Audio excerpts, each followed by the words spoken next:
you're a longtime entrepreneur. You know the ethos of the Valley. You're in the inner circles. What are people excited about?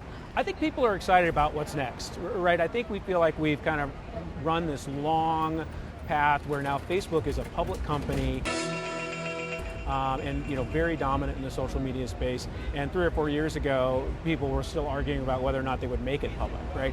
And so now that we think the next thing is that the apps and other things are going to be built on top of these new social platforms like Facebook and Twitter are building, which 3 or 4 years ago, those were very difficult platforms to work on. You're a long-term entrepreneur, and you have come to launch your company. Tell us a little bit about what it is. Right, you bet. So Hangtime is an app that allows you to see what your friends are going to do in the future.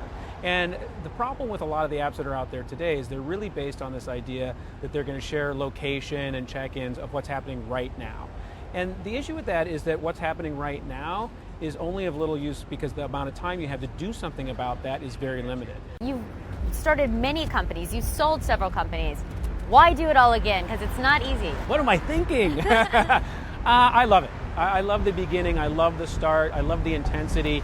And honestly, I started looking at the trends that were going on and realizing that we're in yet another big sea change for the industry. I think right now what's going on is that a lot of ideas are common. There's duplicates, there's copycats and everything like that. And that happened about 5-6 years ago around the web, when the web platform solidified and the amazing companies like Facebook and Twitter that came out of that were the dominant companies for the next 5 to 10 years. And I think we're going through the same thing right now. When an entrepreneur, you see those opportunities that come once in a lifetime and they come twice in your lifetime, you got to go build something.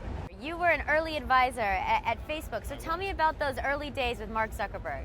Well, I'd say things are a lot different now. I think went from a house in Palo Alto, and I remember meeting the gang at University Cafe and on delays. We'd have meetings outside of the office because we didn't have an office at the time.